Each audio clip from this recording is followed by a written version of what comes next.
Action fanatics, welcome to another edition of the Bulletproof Podcast. I'm your host, Chris the Brain. Back with me once again, it is Chad Cruz. Hello, sir. The Toyman, Christy DePetrillo, is with us. I'm here to class it up because we're going back to school tonight. We are going back to school, and we're going there with this man, Ryan Campbell. Pulling off the double Indy. Let's go. Let's go indeed. It is back to school season, and we will be celebrating that here on this edition of the Bulletproof Podcast. But first, I want to look back at Actionversary. We've survived another Actionversary, and we are now taking those first few steps to year 12. Before I go around and ask everybody what their favorite Actionversary moment or post was, I want to thank those who helped us out once again. Big Mike Leader did a great job, as always. Sean Cavender, not only with our Sirio Santiago post, he did that wonderful Bruceploitation piece. The Professor, Cesar Agosto, he was in the Sirio countdown, as was our friend, the DTV connoisseur himself, Matt Pereira, John Cross from the PM Entertainment Podcast, and, of course, friend of the site, Andrew Babcock. All these gentlemen joined us to celebrate 11 years of BulletproofAction.com. Chad Cruz, what was your favorite Actionversary post of the month? Well, the new image box set, that's a great idea. That's an awesome concept. I think things like that are kind of what the site was built on, like let's come up with some ideas and write about them. Right. I love the continuing coverage of Alien Earth. I think that show is sweet. And I enjoy reading Ryan's thoughts on it. I haven't watched a Hulk episode in a long time, so I enjoy the essential episodes of The Incredible Hulk from Mr. Toyman. The Bruceploitation post is great because, when I was in high school, they called me Chad Dragon, right? Because I was a big kung fu guy. Okay. But I wasn't like a Bruceploitation guy, you know what I mean? Mm-hmm. So like most of the shit I'm reading about in there is stuff I've never seen. So very cool stuff. Toyman, what did you love most about Actionversary? Well, I like that we got to give our man Sirio a little bit of spotlight. Absolutely. And I will second Chad Cruz's nomination for the new image box set. There's definitely some choice films in there.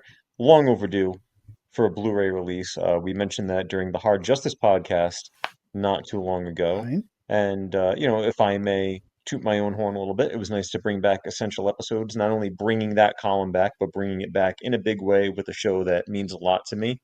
And as always, sitting with you gentlemen on the podcast and waxing nostalgic about some of these films from yesteryear, some of which that maybe you had not seen until you started the site, or Ryan Campbell has not seen until he decided to do the podcast with us. Right. Ryan Campbell, how about you?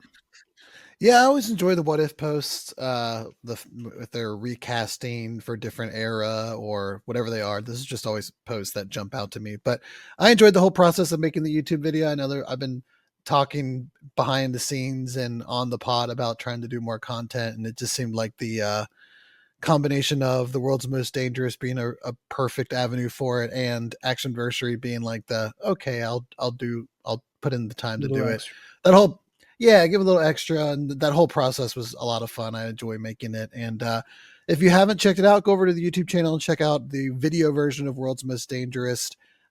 Parking garages, it did get hit with a copyright claim, so I think that kind of killed it on the algorithm a little bit. So if you listen to this, go check it out. Try to get it give it some new life. I'd appreciate it. Yeah, I was going to say I definitely enjoyed that. You certainly did that post justice and gave it your own spin at the same time. So I enjoyed that. I did also enjoy the series. I always enjoy our countdown, even though it freaking stresses me out as I get everybody's submissions in. And wondering if I'm going to have to do extra work, but I didn't have to. Everybody got their stuff in. Everything was good. And I also love that Bruceploitation piece. Mm-hmm. Very nicely done. The whole, we had a lot of great, Nobody 2 came out. I really enjoyed that. Toyman coming back with essential episodes, which was his creation to begin with, and it was good to have that back. And Chad freaking Cruz wrote a post. So that is the Actionversary miracle What? that I was waiting for. And I mean, come on, we had to celebrate 40 years of American Ninja. I wish we could have all gone out to California and been there with Dudikoff and Judy Aronson at the double feature at the New Beverly out in Hollywood. That would have been the ultimate field trip. Mr. Furstenberg, I know you post in the group, but if you're listening, hook us up sometime, sir, because we give a lot of love to those films. Yeah, that would have been again. If I could have been there, this would have been. Although PL is in Australia, so that would have been horrible timing on that end. Like, hey, PL, I'm in your hometown, and you're halfway around the world. So You could just stay at his place. that's true. Just going to crash at your place, PL. Yeah. Thank you for the use of your cabin. Exactly. So there it is, Actionversary. But you know what? The fall is looking huge for the action world. I mean, so much stuff is hitting. We've got brand new Scott Adkins coming out a little bit later this month. Prisoner of War. At the end of the month, Marco Zaror and Affinity comes out. Deathstalker in October with man. Daniel Bernhardt. That looks fantastic. They have changed. We don't have Predator and Running Man on the same day anymore. I thought that would be the case. There's no way. Predator Badlands will be November 7th. The Running Man will be the 14th. And then freaking Sisu, The Road to Revenge. Jesus H. Christ. That freaking trailer. That came out of nowhere. Oh my God. I mean, yeah, the first one. One of the best movies come out of nowhere. Yeah, that first one came out of nowhere. And it's like, oh, they're making another one of these. And then I saw the trailer. I'm like, geez. I didn't even hear that they were making one, and then to announce, then for it's rare that like I get like, oh, they're making that. Oh, it comes out in like 2 months. That's cool. No, I purposely did not watch the trailer for it, and because I feel like because I haven't watched the Marco Zaror trailer yet either, and Right. I'm just like afraid to watch trailers these days because they put so much into them. They do. I couldn't help myself. The curiosity got to me, but. Yeah, so a lot of great action stuff coming up. I mean, it definitely feels like the action genre is making a little bit of a comeback, where everything doesn't have to be a huge, super big blockbuster. We can have these kind of just under that blockbuster level, if not just above the super low. But we're getting in that middle ground. And well, like when you would walk into the video store back in the day, like, oh, what's this movie? Didn't know this was coming out. Right. Which is surprising it took so long with all these streaming services. Like the direct to home video action market of the 80s and 90s seems tailor made for streaming services. Right. It's a Friday night. I spend $25 for this stupid subscription. I'm going to watch this, this action movie for 2 hours and sit there. But yeah, it'd be cool if I had one of the little, I think horror has seen like a similar renaissance in the past 15 years where like it's become the kind of go-to place for taking chances and creativity that you don't get in a lot of the other genres. And they're kind of at that peak right now. And it'd be cool if action can kind of replicate that and is kind of on the upswing. And then maybe in the next few years, we'll kind of see a renaissance of action movies. Would be cool. Well, horror seems to kind of dive into the public domain. We saw the Winnie the Pooh, Blood and Honey, and now the Popeye the Slayer Man. But I mean, if you had an action producer that was like, you know what, let's make Popeye into like some badass brawler action movie. Like that would be goofy fun. Like not everything needs to be so dark and dreary. Like I know the horror sells and it's kind of the biggest return on investment. But I mean, you could take Popeye and make that into like some type of a beat 'em up. Absolutely. Well, I'm hoping, you had the Terrifier series come out for the horror genre, and it did so well, made so much money on a very small budget. And he's continuing to make, more Terrifier films and whatnot. But I can't remember the director's name, but the guy who did Psycho Goreman, he's doing the new Deathstalker. And it looks like, like the prosthetics, the gore, it just looks awesome. So, I mean, movies don't have, Netflix wants to throw $200 million at a dog shit Dwayne Johnson movie. That's cool, whatever. But, we can make Primitive Wars. We can make movies for $7 million or less. Mm-hmm. And people want to see them. They want to throw money at this shit. So that's a great plug for Third Primitive War in there. One, because we have the review up on the site, but yeah, I mean, with what the barrier that's come down, the democratization of like computer graphics, what they were able to do in that movie, and I talk about it in the review, is so many of the tight shots, where dinosaurs are kind of in the frame with a human, look just as good as anything Jurassic World put out this past year. Now, when you start getting like heavy action and you start seeing the seams a little bit, some of the wires, but I mean, what they're able to do on those small budgets is insane. And yeah, hopefully more people get to do some stuff like that. I heard that Ryan's going to do that with our YouTube account. Yes. As soon as the budget gets cleared, give me $7 million. Do some stuff. It's gonna be big time over there. It's gonna be big time. Brain, get to work. I'm trying. I do as much as I can. All right, guys, let's get into the topic of this podcast. And we've kind of talked a little bit about horror and action and some sci-fi. This movie has it all. And it was released on May the 11th, 1990. We're talking about Mark L. Lester's Class of 1999. Toyman, when did you first see this movie?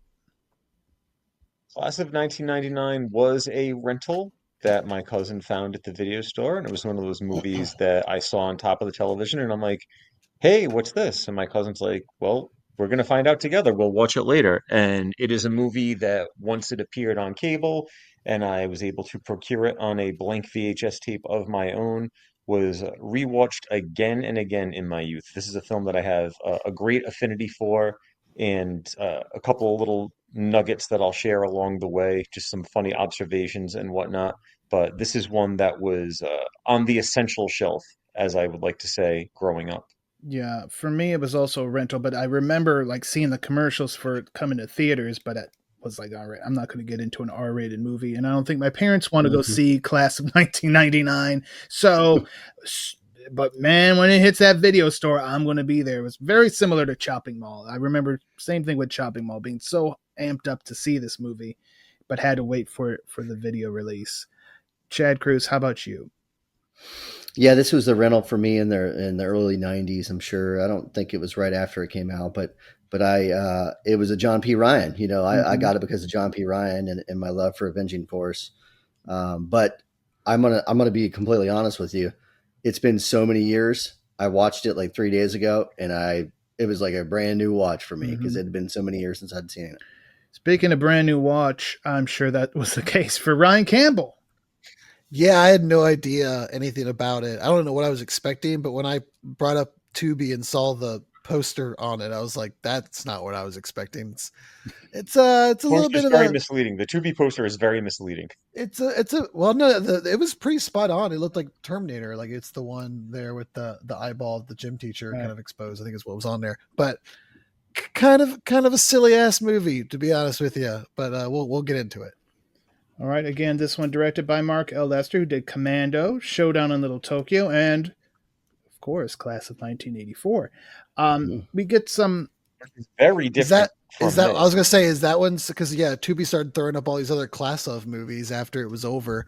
Is that one similar? What's the premise of Class of 1984? Class of 1984 is very much in the vein of Death Wish. Right. It's like a regular guy pushed too far, like he's trying to do the right thing. He's got a moral compass, and this gang just keeps on. And it's like one gang. It's not like with Bronson where he never gets revenge on Jeff Goldblum. It's this one gang that's kind of just sadistically stalking him, torturing him, psychologically assaulting him, and he finally snaps. That's the big climax. But this was made as what they say is an indirect sequel, and you really could not get any more indirect. Right. Than going from Class of 1984, which actually featured Michael J. Fox, by the way. Well, it's the future. It's the future, Toyman. It's the future, man. You got to have robots and shit in there. It gets even worse. I mean, schools were shit in 1984. They're going to, 15 years later, we need to call in cyborgs. Good thing I graduated in the Class of 1998 then. I don't want to get too political on this Please pod. Don't. But everything about this movie just kind of screams like boomer panic to me. Like somebody was there was no such teen thing back then. But go on. Some teen in a leather jacket didn't hold the door for some like old guy, and he went home and wrote this screenplay because teachers can't hit kids anymore, and it's all gone to shit. I don't know. I mean, just go back 5 or 6 years earlier with all that satanic panic and stuff, and heavy metal was going to kill the kids and all that stuff. I mean, yeah, they did not think highly of the youth at this time. Apparently. I think that there's a definite correlation between the movies of the early '90s having like like badass teachers, Yep. and teachers that would whip people's asses. And then like once that died down through the 90s, school violence went way up. Yeah. Like when I was a kid, it was like, oh God, don't say anything. Your teacher will whoop my ass. Right. Like, whether that was true or not, it wasn't true, but back then it was like even fucking Jodie Foster will kick your ass, or whoever was it, Michelle Pfeiffer. Yeah. She'll beat your ass. I mean, as sad as it is to say, you don't want to talk about tragedy on an action movie podcast, but when Columbine happened, so much stuff started getting sanitized. Like I know, like I'm a fan of the Scream series, and they had to they deeply edited Scream 3 so that the violence was like minimized, or it wasn't as like up close. It was like, the house blowing up and stuff like that, as opposed to Ghostface, slashing and slicing and everything, because it came like right after Columbine, and it was between Columbine and 9/11 that I think stuff really started getting sanitized, and they started kind of like, I don't want to say dumbing down, but it's like, okay, we can have the violence, but we can only have this level of violence. We can only show this much. And I think we've come away from that now, at least in movies. You still get it on TV shows that are kind of just brain rot for kids and stuff like that, which is why I'm very fortunate that my son likes the classics and the older stuff.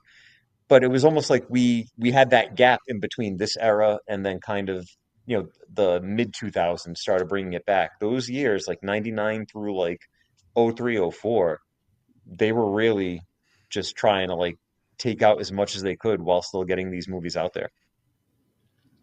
So we find out, got a good little narration at the beginning, that in 1992 there was over 500,000 violent incidents at American high schools. Which this movie was released in 1990, by the way. Correct. So they were thinking just in 2 years, Future. shit was really going to fall apart. But then the LA riots was 2 years later. That's true. So the areas around the high schools are starting to get overrun by youth gangs. 97, these incidents have now tripled, and the gangs are like completely in control. Some schools have had to been shut down. So now here we are in 1999.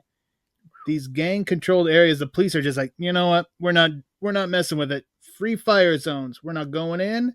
There's no law there. And Kennedy High School in the Seattle area is in the middle of a free fire zone.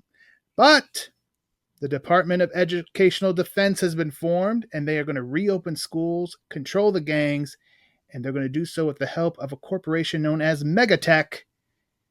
And we cut to a boardroom where we meet Megatech's own Dr. Bob Forrest, played by Stacy Keach, Chad Cruz, as we've never seen him before. He looks phenomenal, doesn't he? His hair is as good a haircut as I've ever seen on a human being. And even more so than Michael Dudikoff? Michael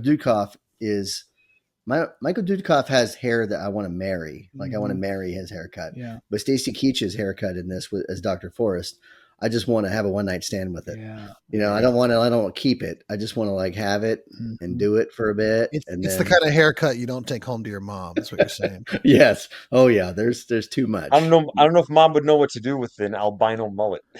Mom would be splooshing on the ground. Oh, wow. Okay. Yes.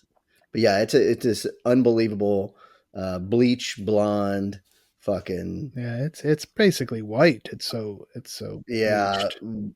Crazy mullet. It's so good. Yeah, the eyes. As soon as I saw it, I said, "I love you, Stacy Keach." Yeah. And he's going to introduce a trio of artificially created tactical education units.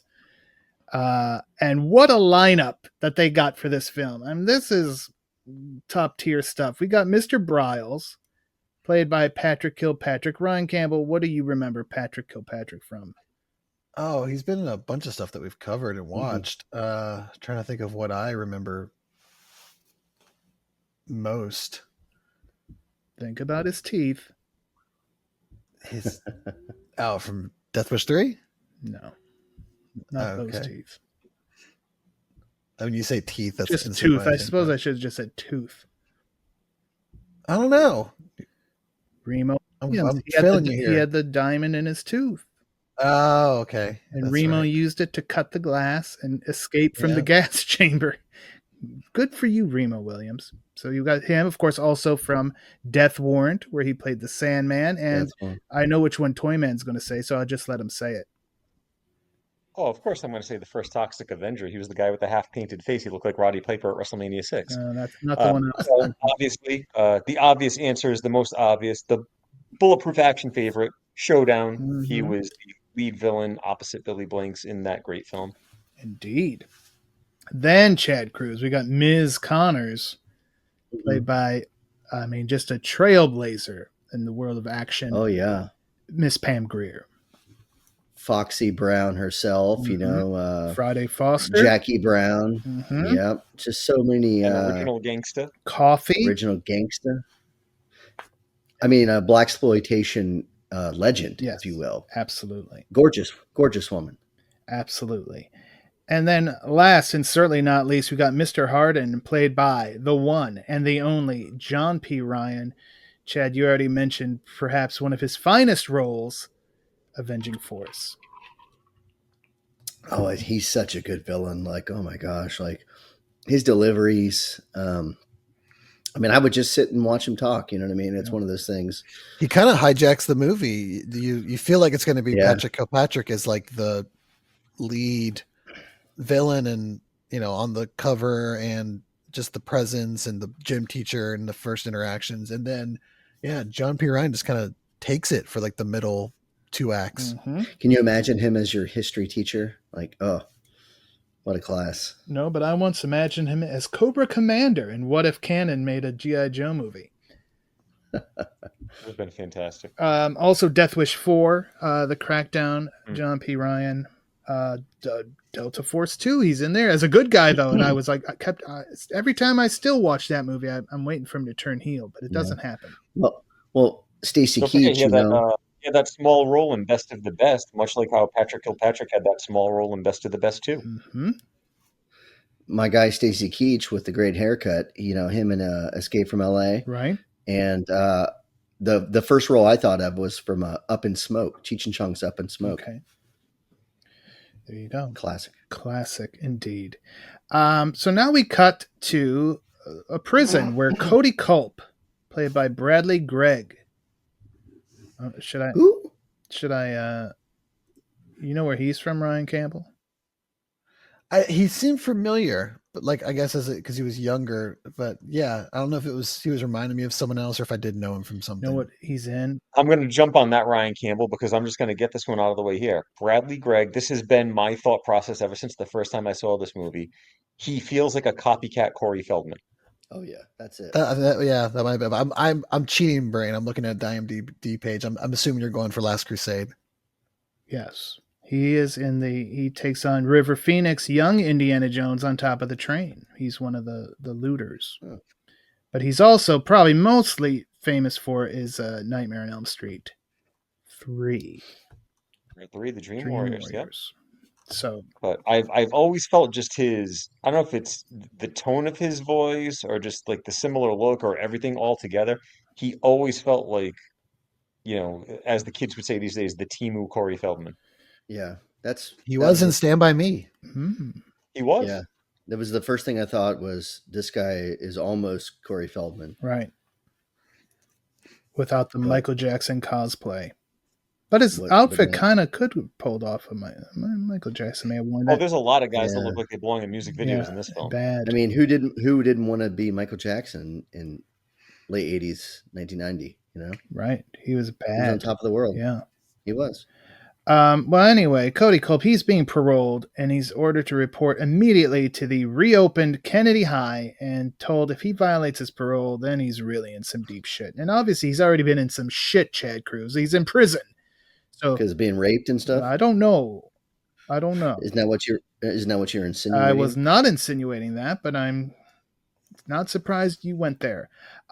We cut back to the boardroom and we see the principal of Kennedy High, not Lincoln, Kennedy. Dr. Miles Langford, played by the one and only Malcolm McDowell. Ooh. And he's impressed with these cyborg teachers, and he, this secret program is going to make it possible for classes to resume, and that's what he's all about. He wants to get things going again. We then meet Cody's kid brother Angel, played by Joshua Miller, who was also in the movie Death Warrant, along with Patrick Kilpatrick. He was terrible, by the way. Yeah, his fashion sense left a lot to My be goodness. desired. He reminded me like it's not Fran Drescher, but he reminded me of like a Oh, woman my. who looks older than what she actually Yeah. is. Remember when he's getting beat up? I was like, ugh, I just want to be there Yeah. to beat him up. Yeah, he gets jumped in. Yeah, but we find out that, and then also his fellow Blackheart, Sonny. Yeah, Owen Hart. No, there was a black. Who remembers who was the what wrestler? Blackhearts was Gangrel, Right, Gangrel, and the other guy. Tom Nash. They wore the mask. Tom Nash. Yeah, Oh, Owen Yes, Hart was the yes. Blackheart. he was. Yeah, thank you. But the original Blackhearts were in like the UWF, Herb Abrams UWF, Mm. and yes, managed by Luna at times. Yep. I believe they were Apocalypse and Destruction, if we're really going Ooh. deep with their names as well. But yeah, they're there when Cody gets out, and Sonny's like, "Hey, you want a hit of Edge, which is the new fancy drug? It's kind of like Nuke." You think you know me? Brain, did you recognize Sonny? Did he look familiar to you at all? He did not. Tell me. So Pull a this Ryan might ring a Campbell bell, on me. and this might ring a bell, and if you look at him facially, you can definitely see it. What's happening His now? name is No, I'm going to give you his name, and I'm going to give you his lineage. His name is Darren E. Burroughs, Yeah. but he is the son of another very famous John P. Ryan level movie villain, someone that we have talked about time and time again in various columns and reviews. He's the son of Billy Drago. Ah. How about that? Also from Delta Force 2 with John Also, P. Ryan. Big drug addict. Okay. On film. Yeah, that's okay. All right. Well, yeah. Important distinction. Cody declines the drugs. He's going to school, but then he does decide, like, I'm just going to drive right through Razorhead territory. And we should let it be known that it's the Blackhearts and the Razorheads. They're the two gangs here in this free fire zone. Pick a side, They do not like one. Yeah, if you. It sounds like Owen Hart's team versus Razor Ramon's team at Survivor Series '94. Yeah. Which do you prefer? New Gen is my shit, by the way. Right. But yeah, which do you prefer? This would be a great like Burger King gimmick. Yeah. Like you can pick which side you want. Go ahead. Way. Right. Hey, Toyman, go ahead and book this Survivor Series match. Razorheads, led by Razor Ramon, his team captain Razor Ramon. Blackhearts, team captain Owen Hart. Go ahead and book this. These are two different eras, but go ahead. Owen Hart and Yes, sir. Razor Ramon. He wasn't a Blackheart at that time, but Yeah, 1994. he was. Oh yeah, I guess he was the Blackheart already. Well, I thought he was the Blackheart after they all left. I think he was the 97. Blackheart. 97. When he was with the Nation official, of Domination, that's why he was the official Blackheart. Blackheart. He was the King of Hearts in '94. Yeah, he was the King of Hearts. But let's What go ahead. what was his? Rebooking Didn't they give him a nickname before WrestleMania 10? After he turned on Brett, didn't they call him the Blackheart at one point? Then I don't believe so. No, he was the King of Hearts when he won the King of the Ring. Yeah, I just think he was. Oh, I don't think he was Blackheart. He wasn't a Blackheart because I remember he had that figure in like '97, right? And he like was the the Blackheart. But go on. Yeah. Feel free to book your thing. Is this going to be a teams of 5 or you know what? Fuck it. Just move on. What do we do? 5 or 4? I'll have Zach book it. Zach does some fantasy booking. He's got his fantasy booking notebook. I'll give him. I did find a Reddit post of the debut, the birth of Blackheart Owen Hart, but I cannot tell what year this is. Oh God! Thank you, Ryan. Reddit Ryan over here. Yeah, we got the Attitude Era WWF logo, but the the turnbuckle covers are still the old logo. Yeah, if that helps. Probably 9. Vince is in a tan suit. Yeah, it was 97. Was that in between? We're Attitude Era. Yeah, we're 97. It was 97 because when he ran out, we're definitely Attitude Era, but there's still some remnants of old. So that's Razor's new gen through and through. Right, Razor's already over on the other show. Why are we still talking about it? Let's move on.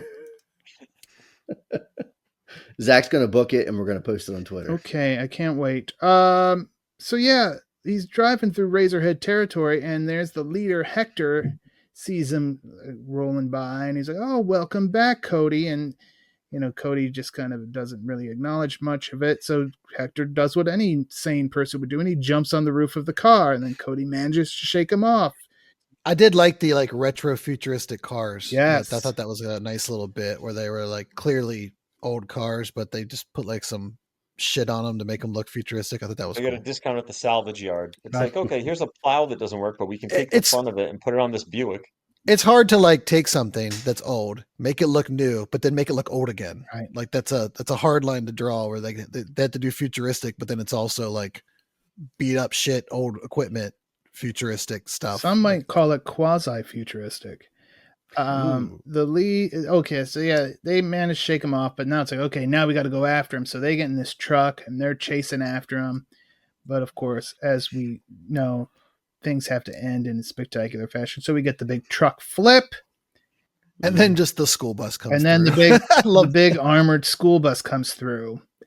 And one thing while watching movies with Mr. Matt Spector, he'll always bring up a point. And this is a great example of it. Movies don't show you something that they don't want you to, that's not going to come into play later. So we see this Chekhov's gun. Right, we see this armored school bus. And it's like, oh, that's why didn't they just pick up all these kids in that? All right, but we'll find out why that's there. Chekhov's school bus. So we get to the school. There's a watchtower. There's guards. There's fence with barbed wire. There's metal detectors before you enter. This is really not the schools we were used to, Chad Cruz. No, not at all. A little different. I went to a very small school in the middle of nowhere, a bunch of rednecks. Didn't have all this stuff. I do have one question, Brain. I'm sorry to interject here, but why does the program have to be a secret program? Why couldn't they just say we're using fucking robots? I would have guessed it's in a lawless area. Yeah, I would guess there might be some objections for the parents. Be like, I don't want my kids. The parents who are all on edge. Yeah, and that could be too. Cody. It is weird to me too that there are just normal ass kids at this school. It's 87% gains, and then there are just some normies that parents send their kids to this. The world building in this movie is baffling. Public school. It's the class of Newcomb High. And all the adults just let all this happen for years. They had no hand in anything that's happened. That's just right. The kids all just decided to take over the world, and they're all on drugs, dude. Edges fuck you up. Right. They're working. It's public school. You go to whatever district you're in. You get on your armored bus and you go to fucking school. If they're using their money for edge, they can't send these kids to private school. Goddamn boomers wrote this garbage. Yeah. I don't really. That's what they want schools to look like now. So yeah, we get to the school, and Cody's confronted by some of his fellow Blackhearts who they say, if you ain't with us, you are against us. That old chestnut. And Cody's like, hey, I'm just trying to lay low. I don't want to be violating my parole. I just got out 25 minutes ago. What the hell? Cut me some slack, guys. Thought you were my friends. I haven't even taken a shit yet. Right, right. Give me a minute. So then we cut to inside. We see Dr. Forrest putting on his lab coat, because you need the lab coat if you're going to be in the control room. Yeah, you're a doctor. Shit. I don't make the rules. And his hair. There was one little bit there. This reminded me of an Alien Earth this past week, where one of the head scientist genius guy is talking to one of the other people that's trying to impress him, and he's like, just go over to that board and turn some knobs and flip some switches. It's a funny little nod to the people in the background of scenes like this that are always just turning knobs and flipping switches. I like that little bit. This scene reminded me of that. So yeah, he's in there because they got a whole control room. So they're going to monitor these new teachers to make sure they're operating correctly, and they could look at all their they could get all their vital statistics and reactions and all that. Miles, Principal Miles gives the files to the new teachers. These are the pain in the ass students. So keep an eye out for these people. And we're going to go to our first class, Chad Cruz, and it's chemistry class. Oh my! And there's seemingly some instant chemistry between Cody and the new hot chick in school, Christy. Yeah, Cody and Christy. they just so happen to be sitting next to one another Isn't it and convenient? in chemistry class. Mhm. And it just so happens that Christy is the daughter of the new principal. Mm. Can you believe it? Props to the principal for having as much confidence in his work to bring his own daughter Right. to that school. Yeah. That's like burning the boats, man. He's like, oh, we're gonna make this work or else. Yeah, it shows that he was, all in on it, but Yeah. it'll probably work out well, I'm right? sure. Yeah, I'm sure. He always does in these movies when mega corporations get involved. Christy, played by Rain, where did you recognize Christy I was from? going to say Tracy Lynn from Fright Night Part 2. Very good. We got sir. some Fright Yeah. Night, some Freddy's people. This is like a mix of like action prestige people and some horror icons and stuff. Oh, yeah. It's nice. And actually, speaking of Fright Night Part 2, I saw it pop up on the timeline today that today is Brian Thompson's birthday. Oh. Eat a bug for Brian Thompson, everybody. Or don't. Hector is also in this class, and he and a fellow Razorhead are shaking down a poor kid for money. So some things never change. Yeah, and then damn Razorheads. That $10. I gotta imagine in like this post-apocalyptic, like wasteland-ish. $10 probably goes pretty far. Mhm. He's I like get- $10. That's like 15 Dude. gallons of gas. You can probably get all kinds of drugs with that. Ms. Connors makes her grand entrance, greeting the class, but Hector and his guy are still messing with the kid and just not acknowledging the teacher. And they said, everyone's got to be cool in my class. Mm-hmm. The control room, they're like watching this, like, oh, what's she gonna do? And Miss Connors, she gets those freaking Razorheads in line, Chad Cruz. I was surprised they didn't lean in more to oh, what up, baby? Like the more of like a sexual thing. Mm-hmm. I thought they would do that. They didn't really do that. But Have you ever seen high schoolers around a hot teacher? yeah, I was one of them. Yeah. They just like panic. So No, that works out. I think one of my buddies banged one of our teachers. Oh, really? Let's get him. Sure. Let's get him on. See, to confess. I'm Let's go to like a Jerry Springer format on this program. gonna call him right now. Okay. Boo. won't. You don't know me. You don't know me. So after the class, Christy introduces herself, trying to like commiserate with Cody, but he's like, "What are you doing?" And like to your point, Ryan Campbell, like, what are you doing in this school?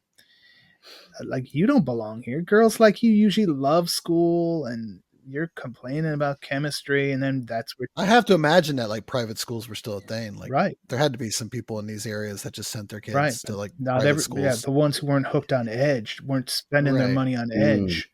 But that's to his point. He's probably like, "What are you doing Right. here? Why aren't you in a private school?" And that's where we do find out what Chad told us, that she is the daughter of the new principal. And she's like, "Oh, you want to do something?" And he's just kind of like, whatever.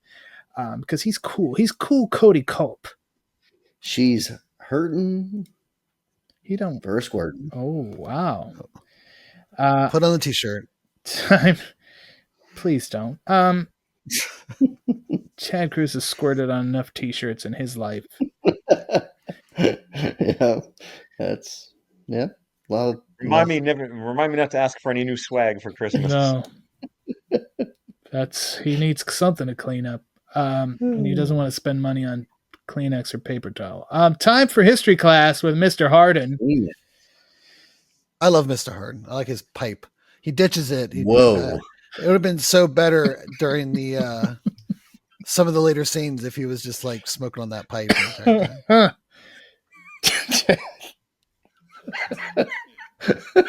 This is why it's always special when you're on. What way can I say? What way can I Podcast say taking a that turn. without it? Like what I don't know. is tobacco? Good hard pipe. I get it. infusion? Hey, I love a good hard pipe too. Let him live. So yeah, he's like, this is the most difficult history course you're going to ever have. There's going to be a test every 2 weeks, 2 hours of homework every night.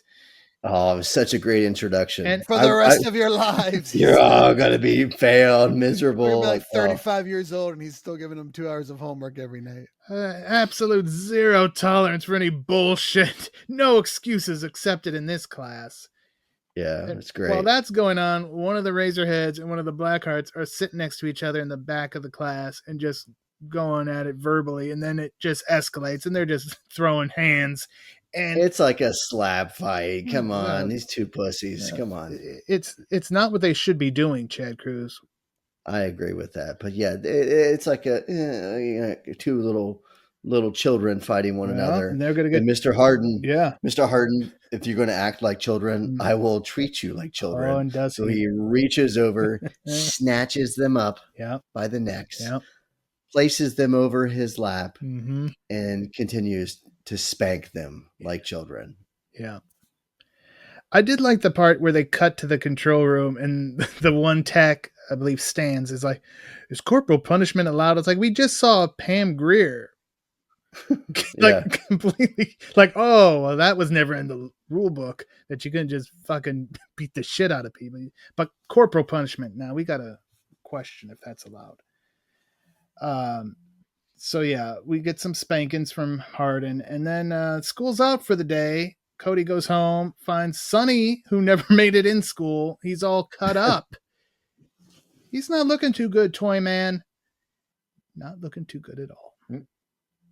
Nope. And of course, the first thing that he thinks of is, he's had the crap beat out of him. He's looking like shit, and he needs more drugs. And Angel, the little old lady looking little brother, decides to go get some from their Friend mom's stash. Right. Mom's got some. To Ryan's point, like, what did the adults do? And the adults did drugs, and that's why shit fell apart real fast, because Cody, obviously, is a product of the system, comes from the broken home, kind of let the cycle continue, and it seems like he's trying to get out of it now because he calls them all pathetic for the shit that So they're obviously, doing. prison did him good, because it's kind of snapped him out of whatever he was in.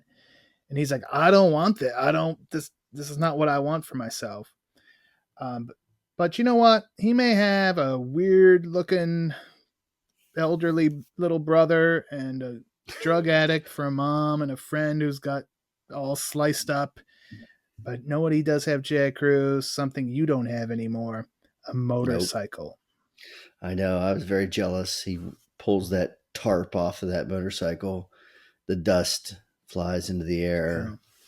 And he just looks at it longingly and hops on that hog, rides that thing into the sunset, Right. Clear his head. Good way to clear his head after what had to be a very, he woke up in prison. He comes home to this. What a day for Cody Culp. Yeah. But what a day it's going to be for Christy the next day, because she's just trying to go to school. She's getting harassed by one of the Razorheads, and that harassment turns into groping. And then she's nearly raped, Chad Cruz. Oh, good. That's a hell of a way to start your day. You know what? These Razorheads, I've been saying for a long time, right? You never trust a Razorhead. Right. I'm sorry. Who's on the Razor Ramon tag team? Have we decided that yet? Oh, no, Zach's going to book that one. Okay. I'm just saying, these Razorheads, these dirty bastards. Dang. You're right, Chad Cruz. They are bastards. But fortunately for her, Cody Culp to the rescue. And he's beating the shit out of the Razorhead. And of course, who opens the door? Ryan Campbell, but that damn Mr. Bryles, the gym teacher. Yeah, and of course he immediately comes up from behind, puts him in a headlock, and I guess, at least we're happy his programming at this point is only telling him to take him to the principal's office, not just, axe him right there in the courtyard. So yeah, break his neck. Yeah, wrangles him up and drags him off to the principal's office, which, actually no issues really with this scene. And even we move to the next one, the principal, like, your first thought is, oh, they're going to do the movie thing where he gets in trouble and it's never explained that he was actually protecting the principal's daughter. But like, no, they immediately go to, I appreciate that you were doing this for my daughter. So I did appreciate that they didn't just fall into the lazy, like, miscommunication that, movies do, where you would obviously say what was happening. It's always the second guy. It was also to show that the bots weren't listening to their command prompts anymore. Because even though the principal thanked them, Bryles, even being an android, he didn't give a shit, because he just, as we see, Cody still serve some penance for doing heroes work. And I just wanted to make a note here. Brain, I know I've told you this, and I might have mentioned it to Ryan Campbell too. Chad, I don't think you know, but this movie is especially hysterical to me and always has been because my high school gym teacher is a dead ringer for Patrick Kilpatrick. So to see him as the gym teacher in this, and this was the movie that we used to reference in high school because I had friends that were into a lot of the same movies and we'd all watch this stuff. And, back in, 94, 96, whatever, when we were in the middle of high school, this movie was on HBO or Cinemax all the time. And we used to joke about our gym teacher, being like Mr. Briles. And he was also the wrestling coach. So the wrestling scene was even more appropriate and we just always got a kick out of it. But it wasn't even to like troll the guy because he was one of the nicest guys. His wife was actually my Spanish teacher as well. She was awesome as well. But just funny that every time I see Patrick Kilpatrick, my immediate like instinctive reaction is, "Hey, that was my gym teacher." Did this give you PTSD watching it? No, it did not. It was funny because he actually tried to recruit me for the wrestling team in eighth grade. Like they came to the junior high.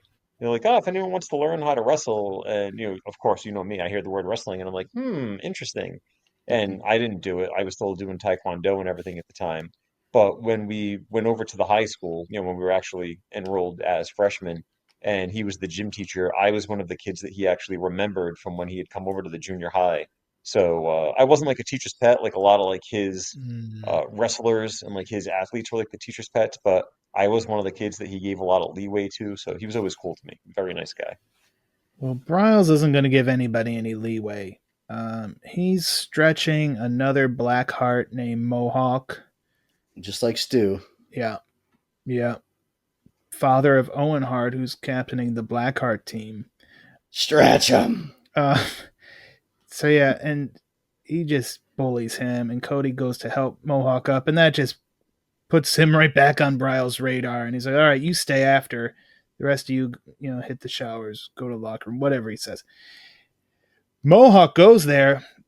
He has some contraband in his locker, though, Chad Cruz. First, he has Edge, so he takes a hit of that. Then he has a gun in there. Oh, shit. How'd you get that in there? I mean, was that in there prior to, like, they should have probably done a sweep of the school before they put all the lockdown. Yeah, I don't know. Prison wallet's one thing, but like that's not going to get you out of the metal detectors. Right. Well, I'm just saying, was it in there prior to, like they closed down the school because it was problems? Right. So was that just a grandfathered in gun in locker number 14 of the boys' locker room? And you think they'd have some sort of like scanning, even beyond just metal detectors, like a sonar, infrared, like, I don't know, check the walls kind of thing. Right. If they can make android robots, I have to assume that there's some sort of landmines in that school. We don't know. Landmines. So Mohawk now is all hopped up on Edge. He goes back out to the gym, points the gun at Briles. Doesn't pull the trigger though, and he gets his neck broken. And Cody, who is like down and out, dazed and confused, does see it all though, and the control room is freaking out. Marv he's like, what? We can't, this can't be happening. And Dr. Ford's like, he was just defending himself. The kid pulled a gun on him. What was he supposed to do? Yeah, he's kind of right. I mean, so Dr. Forrest can live with what's going on. Christy runs into Cody as he's coming out of the nurse's office. And then we go back to history class, where a high off his ass Sonny shows up, pukes in the classroom. And Mr. Harden wastes no. He's like, okay, we're going to go. I believe you're on drugs. So he's going to take him out to the hallway, and he won't open the locker, so Mr. Harden opens it for him. I mean, Mr. Harden is a hard ass. We already know that, right? He's already told him, like, this is what I'm going to take, and this is what I'm not going to take. Mm-hmm. Do we think they filmed this by putting it through cake? Like, is it cake scenario when he puts his hand through it? I don't know why that's the first thing I thought of when I saw it. Did he Did he shove his hand in there? I don't remember that part. Yeah, when he opens it, he just like puts his hand right through the metal part So and then he's like supposed to pulls the like be door like off. slicing through it. Yeah. Well, I know that when he does finally stick his hand through there, Yeah. he rips out all these drugs and just starts jamming them into Sonny's mouth. Like And vials. It's not powder or pills, it's vials. yeah, it's just vials Because of that's how awful they do the edge drug, right? In the Now, future. The surprising Futuristic part drug. is, why did he have that many drugs? I know he was like a dealer or whatever, Right. but he was dipping into his own No, he said, I'm stash. not a dealer, it's personal, man. He says, I Right. need him. I Which believe he- him though. He's like been tweaking pretty hard this entire movie. Yeah, he has. So how did he have so much drugs is the question. Well, he's having too much now, and he dies. And when Hardin returns to the classroom, Cody sees him putting the bloody crucifix of Sonny in his pocket. Ooh. And obviously that's like, oh shit, something bad. Something very bad just happened out there. So Christy goes to see her father. She goes to Christy like, hey, there's some shit going on here at your school. You should probably let your dad know. So she's like, okay, I'll go. She goes, sees his dad, but she buys whatever line of bullshit he feeds her. And Cody's like, open up your suburban eyes. And he storms off. But on his way out, he like grabs something off the desk, secretary's desk. And boy, Chad Cruz, it was so nice to see their first fight, wasn't it? It was, they've got such good chemistry, Brain. Dang, yeah, they were in chemistry class together.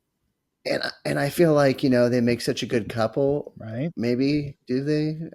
Sure. Maybe she's just the only person he's ever talked to. Right. But yeah, they've done so well as the Romeo and Juliet so far.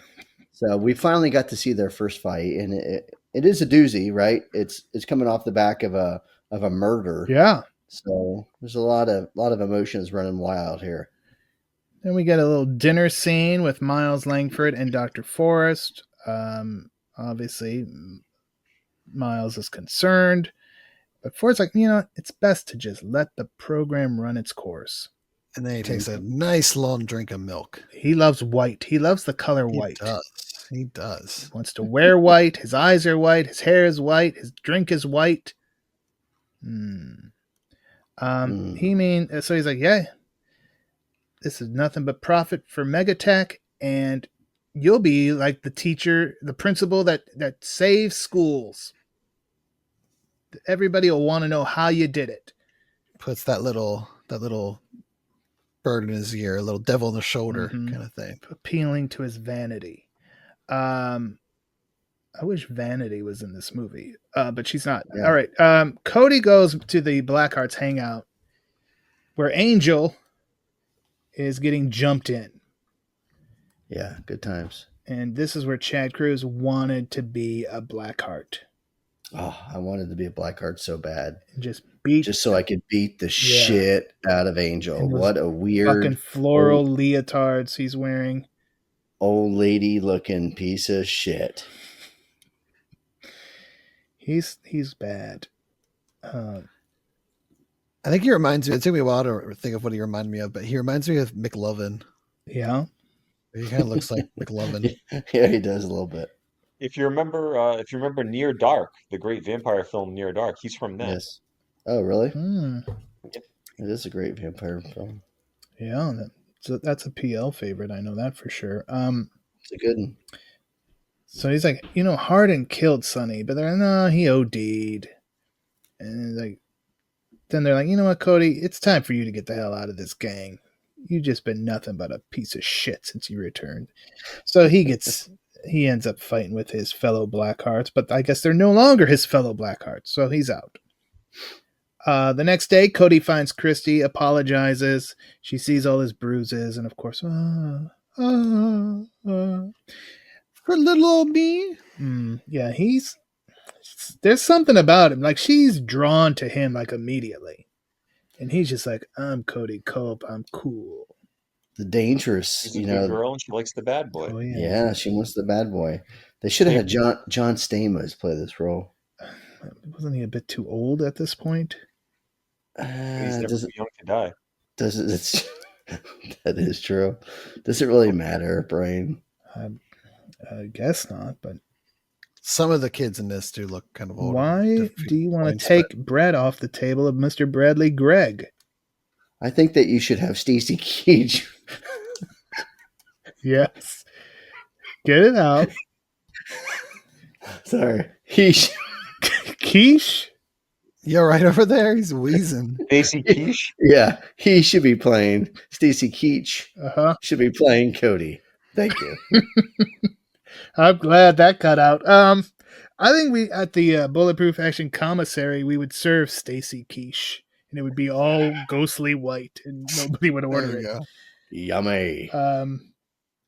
So yeah, she's You have to have Death Wish Coffee. There's your sponsor. Oh, there it is. Oh, good. yummy. Mm-hmm. So he's like, I sense a new what if post coming. Action movie breakfast. What if Bulletproof Action products? What if the Bulletproof office returned to work? Return to Chad Cruz would demand a full menu commissary, and here's what would be on said menu: Stacy Keach, number 1. So yeah, Hardin. He's like, Hardin killed Sonny, and I can prove it. We just need to go find that crucifix. Okay, what? How? Well, let's ditch school and go over there right now while they're not there. How do we know where they live? I stole the freaking faculty address book. So she starts looking through it while they're riding. Very good. Mm-hmm. She doesn't get like sick from reading while moving. And she finds out this interesting fact. Toyman, Hardin, Connors, and Bryles all have the same address. Very interesting. Are they living the Three's Company bachelorette lifestyle? Are they a rent could be high in this post-apocalyptic world, you know? Teacher salaries you would figure the property values are down considering they're so close to a free fire zone. Yeah.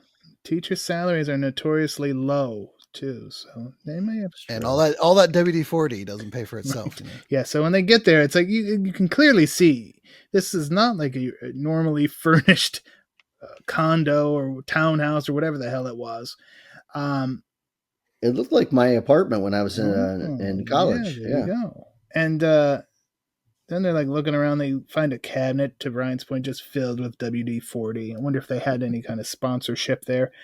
So they're looking around. Obviously, this place is weird. The school's out now, though, and teachers are on their way home. Cody does find the crucifix. And then moments later, he's like, oh, shit, here they are pulling up. We got to get out of here. They sneak out the back door. But Hardin, when he gets in, he's like, we've had some visitors. And we get ourselves, Chad Cruz, a good old-fashioned chase scene. Good old-fashioned chase scene. Oh, yeah, they fucking jump out that window, hop in their little fucking government car or whatever they have. Ford Taurus or something. Mega tech Ford Taurus, and start chasing that motorcycle down the street. And ever the gentleman, Cody does at some point when he gets a little bit of distance between them, lets Christy off. He's like, you don't need to be a part of this. And now the chases continue like right in the city streets, and they're weaving in and out of traffic. Ends up on the pier where the teachers end up in the drink. And then, but not before we get like Bryles, Patrick Kilpatrick says, I hate water before they hit the water. Yeah, we get a nice little line there. I like that. Yeah. And I love the scene where they're coming out of the water. Beautiful. And they're like, okay, we're going to need a new strategy where this Cody Culp is concerned. Then Corey Feldman looking motherfucker. Yeah, Cody causing us copious amounts of headache. Very nice. Cody goes home, and here's a red flag, but also a welcome one. As he goes home and takes Angel a belated birthday gift, and like, hey, let's go shoot some hoops.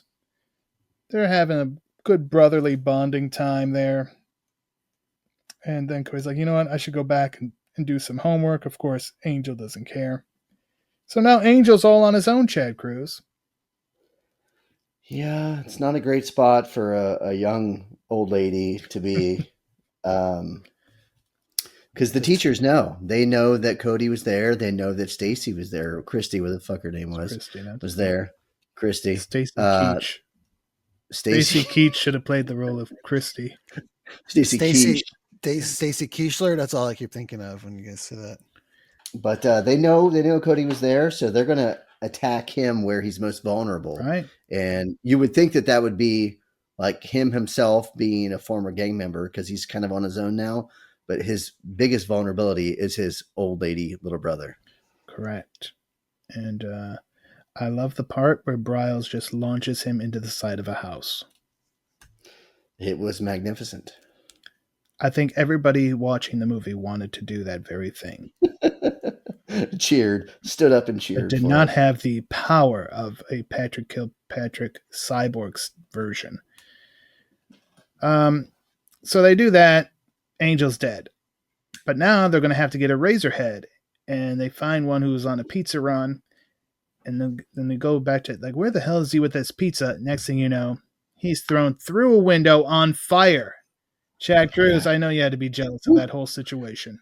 Oh my God. I mean, we all know that that's kind of my dream in my life is to be thrown through a window in an action film. Right.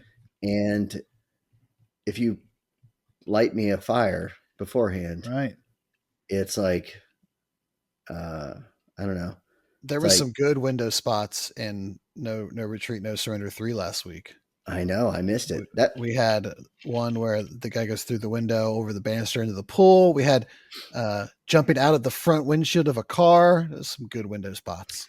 I think if I'm going to choose between the three of those, windshield to the car or the glass to a pool or fire glass, I'm going to choose fire glass.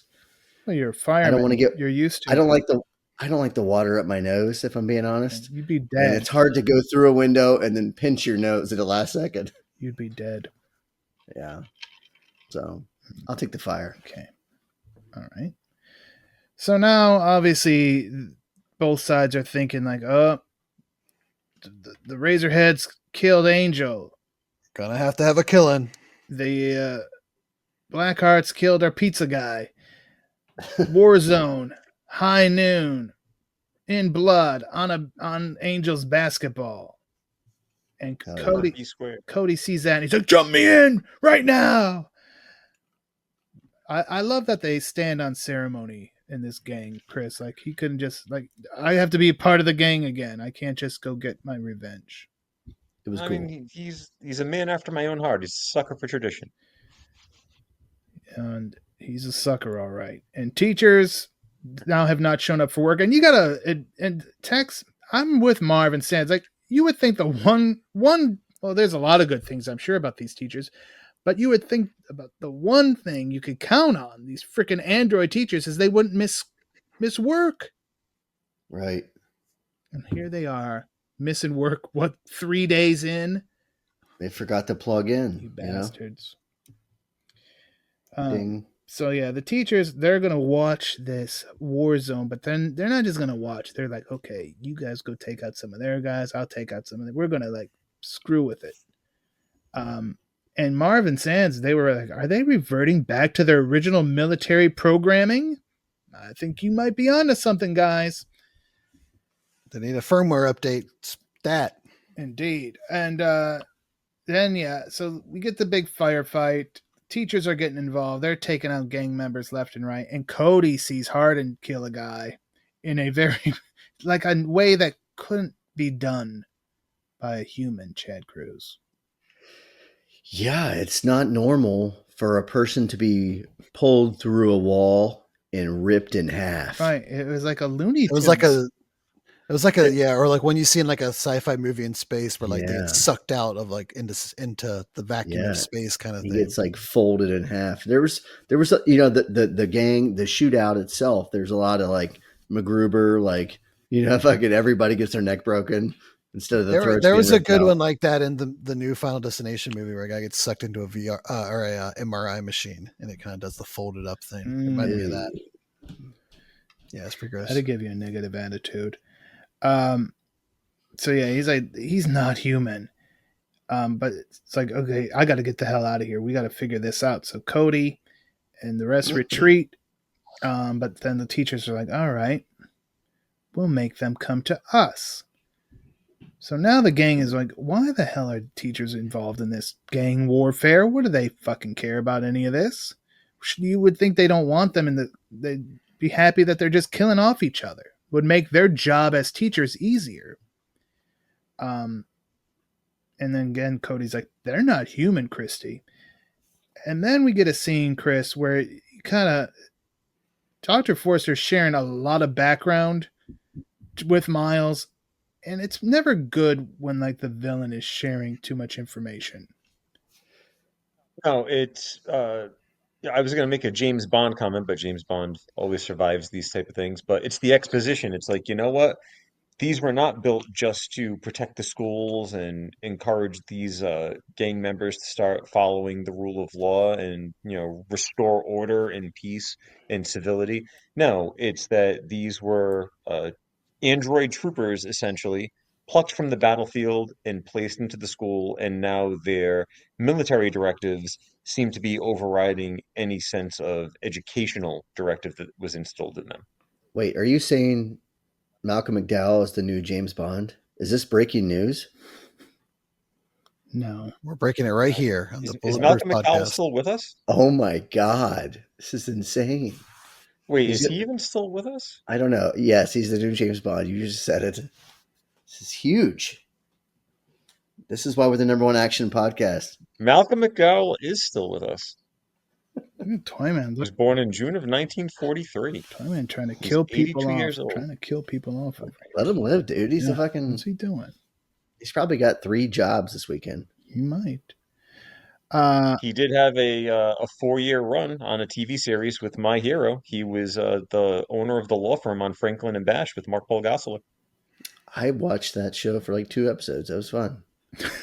That was a good It show. was so much fun. He stopped after 2. He didn't want to.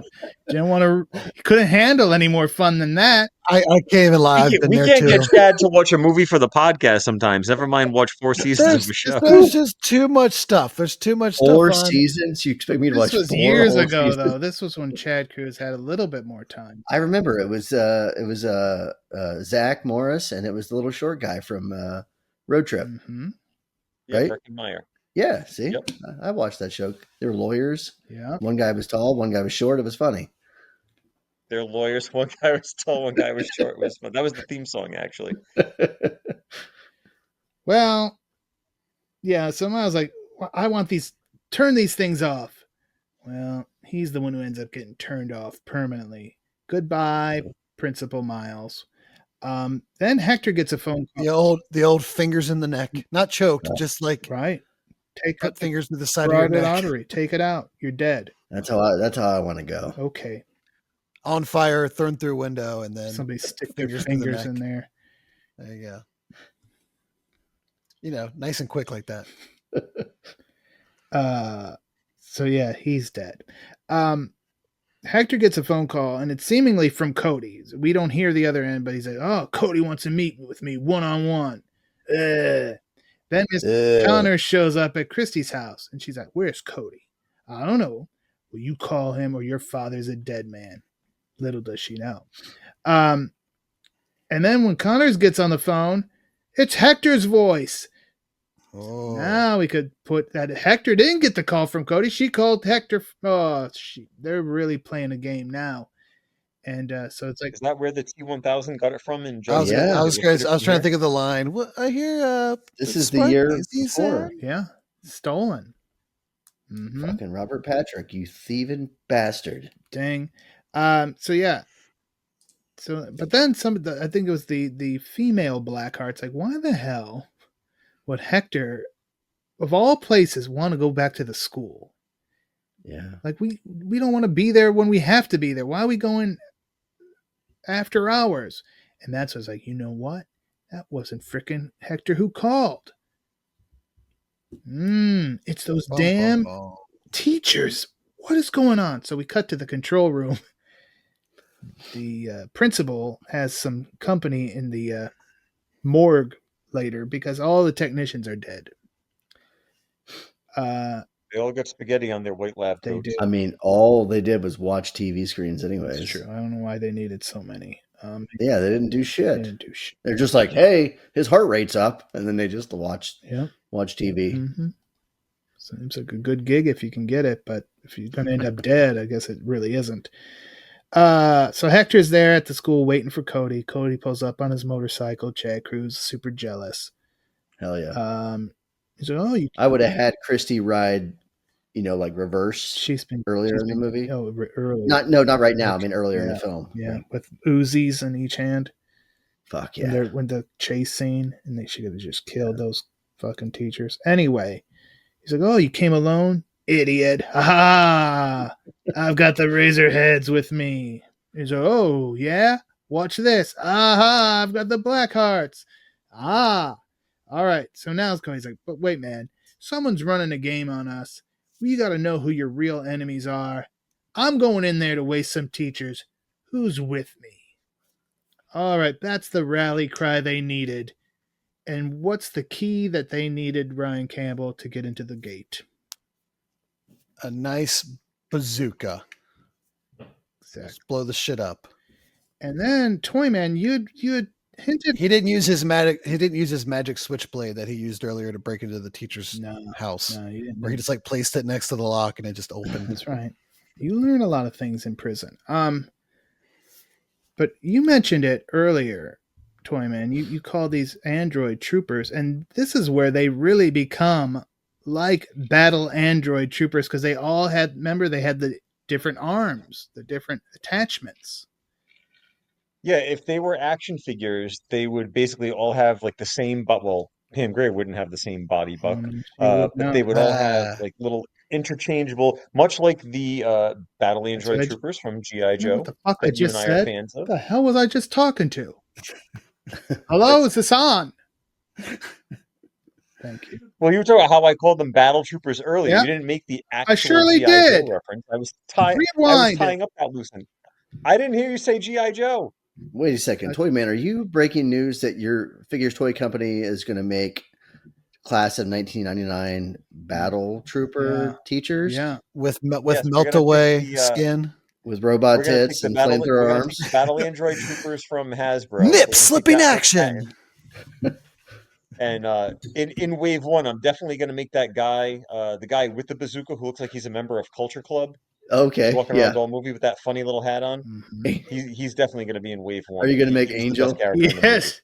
There'll be variants of Angel. Angel's going to be a mail away figure. Yeah. And by that, I mean that any Angels that get made, we're going to mail them away. I want to see. I just want to make sure we get a copy of John P. Ryan's Hard Pipe.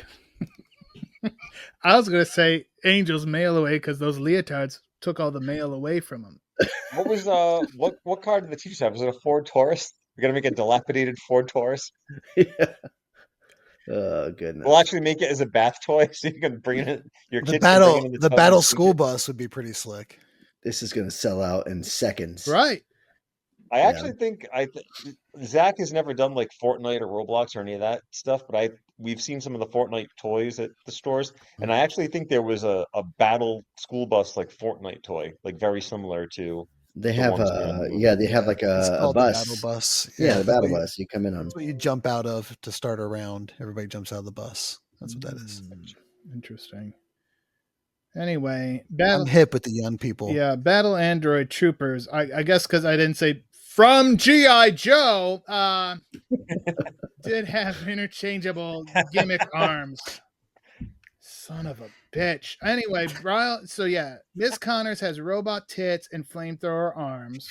Nice. Riles has like the heavy artillery arm. Now keep in mind the breasts were not an additional accessory. They're just part of her disguise. Yeah. She didn't add those to her military. Who remembers attachment. This one? Does anyone remember? Or just for the love of the game. Does anyone remember the show Transor Z? I don't even know what you just said. Not a clue. In Japan, and like it's Transor Z is like a big ass robot. I'm sure they have a name. And he would take on like the Kajagoogoo's. Anyway, there was a female robot that like helped him, like giant robot, and her tits were the missiles. Oh, I know which one you're talking about. Okay. Yeah. I'm looking at a picture now. Mm-hmm. Yeah. That's before my time. Yeah. I was Gundam. That was my thing. Yeah. That was my mecha. Yeah, there you go. Mecha. Give me a break. All right, now listen now. So yeah, we get the heavy artillery arm. Cardi's like, I gotta find Christy. Hector, hold things down. these guys are like thick as thieves now, Chad Cruz. They were rivals moments ago. Common enemies bring people together, though. They do. I mean, there's nothing that gang leaders love more than killing robot teachers. Right. That's what I've. I like how they're both like, I actually think you're kind of cool. Yeah, you're kind of cool too. Right. Back in junior high, they were best friends. Yeah. These things happen. I can tell you, my daughter has had friends one year, never mentioned that friend again, and then all of a sudden that friend comes back like 2 years later. So I've seen it happen. Yeah, it does happen. So yeah, now we find out what Hardin's gimmick is. He's got the claw arm, and it has a drill feature as well. Oh, man. And he hits the... And not even a drill like with a pointy end. It's just like a blunt end drill. It's terrible. Yeah, it's just going to tear his shit up. It's not going to make a nice precision hole. It's just going to rip the shit out of your skull. It's like a hammer drill for concrete or something. Not like a... And he hits the line, "I love to mold young minds." Just fucking... There are some good one-liners in this. Cody has quite a few. And then Cody gets the gun into his mouth. And surprisingly, Hardin's the first one taken out. That was probably one of the most surprising parts of the movie. Yeah, you're probably right. Yeah, well, I mean, once they were at the gunfight, that's when he really seems to take assertive command. Well, really, even their house, right? He kind of takes over, and you thought maybe he was going to be like the leader of them, but he's the first to go. I think it's the history, like he's the history guy, so he's strategy. Like strategy, and he talks about strategy at one point. So even though none of it worked, just FYI. Right. Spoiler alert. Yeah, sorry. So Christy, now they go into the principal's office. They see dead dad, but there's no time. They got to keep moving. Let's go to the chemistry class where this whole romance began, and turn on all the gas. And of course, that's the worst thing that could happen when you have flamethrower arm Connors. And she comes in, and with exposed canisters in her chest that just have flammable giantly written on them. Right, exactly. It's like a video game boss where they like make it obvious where you have to hit them. Mm-hmm. That's where Chad wanted to hit her before he even knew what was back there. Oh yeah. And so she blows up, and Cody hits the "guess I blew that course." Boom, shakalaka. So we're 2 down. We got 1 to go, and this is where obviously the big problem. But there's one other. We'll get there. They get outside, and it's like, okay, Cody's got an idea, and he's like, "You keep Browse busy, Hector. I got this idea," and we get the freaking armored school bus. And Cody gets in there, and he runs Browse down and just drives that thing all the way into the school. Huge explosion. But unless you've never seen a movie before, Chris, you pretty much have to believe that this man did not die. Well, not even a man. He's a robot. Yeah, I mean, it's not like the end of a WWE event where the credits start rolling and then we get the shocking return of CM Punk or something like that. Like, no, they're just like, "Oh, hey, everything's good." And you're like, okay, if we haven't faded to black yet, if we're not seeing cast pop up on the screen, something's up. And sure enough, we get a retread of the climax of 1984 Terminator, because now Patrick Kilpatrick is wading his way through the fire and dead bodies, more cyborg than ever before. Well, I will say, though, that because they had built up John P. Ryan as well, I thought maybe he might be dead, and you knew that Stacy Keach was still out there. So maybe he would be like the final bad guy. So I don't know. I could give them some plausible deniability as why that might have been the end, because there was still some baddies out there to take care of. It was. And honestly, I've seen this movie before a few times, probably not as many times as Toyman, but I definitely can remember renting it back in the day. I have had it on Blu-ray for a few years. Had it on DVD prior to that, but I almost forgot about Forrest, that he would be in there. But sure enough, he's there, and he snatches up Christy, and he's like, "This is the same Christy, not a different Christy, right?" Right. Same one. With a C. Right. Christy was okay. You're right. Let me tell you something. Why don't you fucking write the notes for this show? This shit show, as it often is. Anyway, Forrest, you all have to die. You all know too much now. You gotta die. I'll just be the hero who. The 2 days that these teachers were on the job, apparently we closed a bazillion-dollar deal with the military. Right. They only needed to see a few classes, and that was enough. Right. So, and to prove that he's not lying, Hector is killed immediately, and I'm glad he and Cody were able to bury the hatchet before all that happened. Died with a clear conscience. But before Forrest can get to Cody and Christy, Bryle shows up. And we get kind of a Frankenstein moment here, Chad Cruz. Yeah, we do. We get the old monster destroying the creator gimmick. Felt a little T-Rex at the end of Jurassic Park, like out of nowhere. Nothing really to establish that there was any friction, but it does separate it a little bit from the Terminator, because it feels very Terminator-esque there at the end with Bryles surviving the the vehicle, the explosion, all that stuff, and he's all fucking machine-y. So it does separate it a bit, having Dr. Forrest also being there. But was Dr. Forrest just in the way of him getting to his true target? So he just that very well could be it, or there was a jealousy there about his haircut. I think that's pretty plausible. Patrick Kilpatrick does not have a great hairline. No. So we realize though that Bryles hasn't gone babyface. He goes right after Christy. Cody apparently got forklift certified while in prison. Took some balls too. He could just as easily put that right through the chest of his girlfriend there and ended that relationship real quick. He was very confident. He was certified. Yeah. He was moving pallet and shit. Maybe he worked at Costco before he got put in. I don't know. Oh yeah, they make good money there. I mean, we all know that part of the prison system is to exploit free labor. So maybe he was working a warehouse at the prison. Got put on the forklift. And then Christy wraps a chain around the neck of Bryles. And we get another Cody-ism, have a nice stretch, coach. And he dead.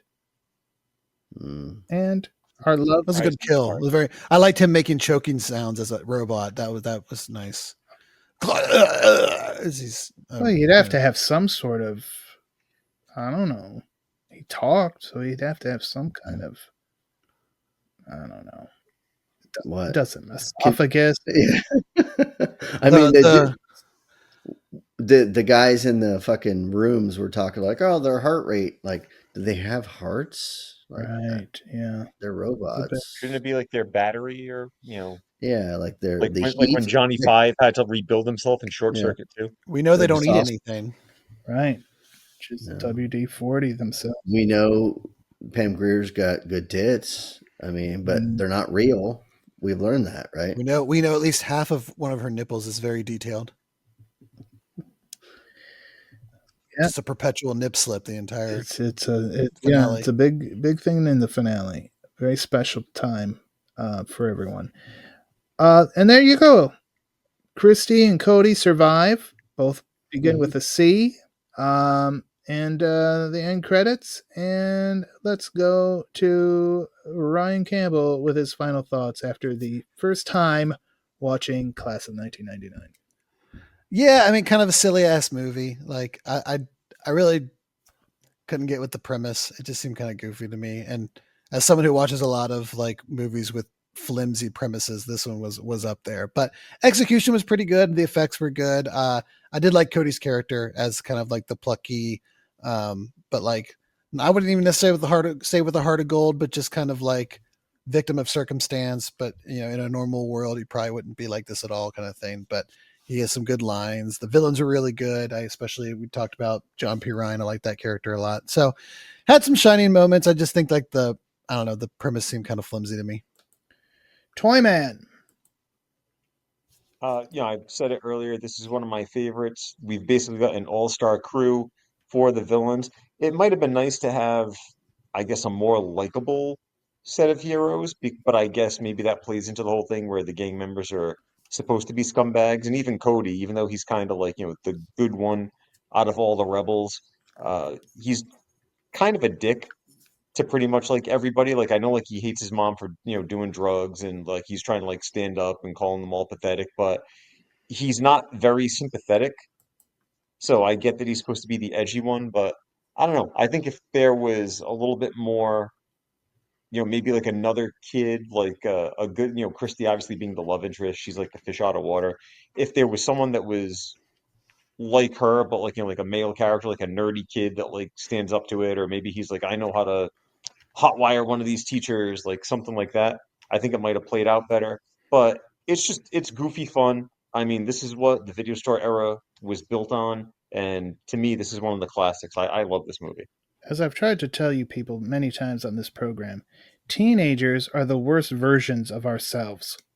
And I think we see that with Cody. Chad Cruz, your first time watching in a long time. Yeah. Yeah, basically like watching it for the first time ever. I had a blast watching it. Like Toyman said, like the cast that we put together here as villains are just so good. Stacy Keach and John P. Ryan and Patrick Kilpatrick, all these guys, they're so good. They just eat up every scene. I love every second of it. I wanted to see more from, Malcolm McDowell. I wanted to see more from all these characters.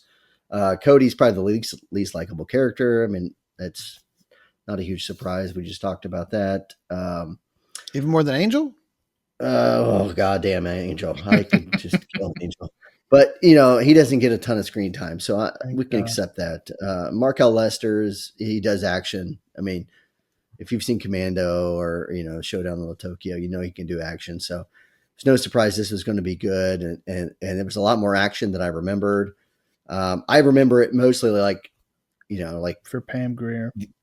No, the end of it being like fake Terminator, you know what I mean? With like the bus and all that stuff. And I was a big Terminator guy as a kid. So, but yeah, when you look at it, the thing I find most strange, I guess now is like class of 99. So the movie was released in 1990. Yep. So it's less than a decade into the future, but we've got fucking Department of Educational Defense. We've got these like forbidden cities that no one can go, cops can't go into, and they're lawless, and so things get out of hand quickly. The movie was actually filmed prior to the 90s. The movie actually was done in 1988, but went through like some rights issues as far as who was going to gain the opportunity to release it. So you talked about it being under a decade. I guess this is really what they thought the 90s were about to bring us. Yeah. It wasn't good. It was not good. I was a child of the 90s. You are? Yeah. Yeah. Well, that's too bad. It's class of 05. It's too bad. Not really a teen. Not a teen, though. Mm-hmm. No. Kid of the 90s. Yeah. And child of the 90s. Yeah. Yeah. It's a fun movie. I was a freshman when 9/11 happened. Okay. I really, really enjoyed watching this movie again. And I think it is because of those teachers. Those are like an all-star team of action movie people. And I didn't have a biggest problem with Cody Culp. Maybe I'm just, again, I am of the belief, I already know you're going to be an asshole because you're a teenager. Street tough. And you're street tough too. You were in prison, so again, you're the lesser of evils in the movie, and you're certainly better than that damn Angel. God, I did not anticipate everyone hating Angel so much. Not that I liked him, but you have problems with this movie because you like Angel and don't like the premise. I didn't say I liked him. I just it was just little brother, sympathetic little brother character. Now, Brian, what would you have thought if Cody hadn't gotten out of prison and he was just a leader of the Blackhearts and he had a little bit more of a conscience, and the Blackhearts they're a gang, but they're not as evil or whatever. Well, they're the good gang. They're a gang, right? They're still fucking doing stuff, but he's got a little brother. He's got to take care of his little brother, so he's not as fucked up as the other people. I mean, what did it really add that he had spent time in whatever that Well, weird teenage yeah, prison was. I think it was probably just to get him Sympathy. yeah, some like he didn't want to go back to that life, and Yeah, I think it's more that's that why the world kept. I would say it's more the world kept going without him. Like he comes back to Yeah, I go with that. people are talking about how like while you've been gone and he's missed things and Yeah. how that's somewhat good but also bad and how his brother probably needed him and there's some like resentment there that he wasn't around and stuff like that. So I mean I think that kind of plays into a lot of his choices and who he is as a character and why he's not just accepted right back with the Blackhearts and all that kind of stuff. Ryan, have you been talking to my therapist? I don't think that's allowed. I do often feel like if I had focused more in school I could have gone into therapy maybe. I don't know. Well, I think it's if he never went to prison, he probably would have just been caught up in the edge shit too and just been another he wouldn't have had that okay, I see what the future holds for me and I don't like it. So if I get a chance to get out of here, I'm going to make the most of it. I am curious, did they ever say why he was in prison? I mean, because all these kids are doing heinous shit. None of them go to prison. What did he do? We need a prequel. We never get that backstory. You would think that he would have at least told his new girlfriend about it. I feel like it was just like a multi-strike situation. You know what I mean? Like he probably wanted to make sure he banged her before he told her all that stuff. Repeat offender. Yeah, I don't blame him. Right. I don't either. That could scare you off. Like she wants a bad boy, but if he did something that, well, she might be like, okay, maybe I'll find Hector. He's dead. Well, yeah, Hector's dead, Rest baby. In peace. Rest in peace to a lot of characters in this movie, except Angel. I don't run. Yeah, there's gonna be some. It's gonna look like the movie Weapons in that classroom on Monday morning. I hope he rots in hell, Angel. I hope you're rotting in hell right now. Whoa. In your fucking leotards. All right. That's all I have to say about Class of 1999 as we had this very special back-to-school edition of the Bulletproof Podcast. And you can let us know what you thought about it or what you'd like us to talk about in the future or just to keep up with what's going on bulletproofaction.com by following us on social media. We are at Bulletproof Pod on X and Blue Sky and at Bulletproof Action on Facebook and Instagram. And some people would let you know that we have like 20,000 followers on Facebook, and I don't think at least. So please make it happen. Ryan Campbell, the YouTube channel, of course, we want people to go there and do things, right?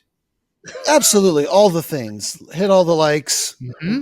When you're put it on when you're at work, open up a separate tab and mute it and just let it play nonstop. Right. All that stuff. Just right. Put it on. Bells put it on. Yeah, every time you leave the house, just put a video on and walk out. Yeah. Start the playlist and just let them run. Yeah. All that kind of stuff. Take your phone, put it in the sink, turn the water on, throw it in the microwave. I don't think that will help us, but if you want to do that, okay. Send the check to Chad Cruz. Open the door, get on the floor. Everybody walk the dinosaur. Now, I also want to mention that as this drops, I will also be over on the DTVC podcast talking American Samurai with Matt. You can check that out. And again, I don't know what we're going to do next week just yet. We're kind of in that weird time where I don't know everything that's going to be available to us all. So we'll wait and see. But yeah. I know we got some crazy stuff coming up for October. Spooky season. We always celebrate spooky season here on the podcast, but we got some time before we get there. So just stay tuned and you'll see what we do next. Chad Cruz, anything else you want to say before we go? No, delightful talking to you guys again, and I hope to do it again soon. I hope as well. Toyman, what do you have over there? You want to tell us something about G.I. Joe or anything?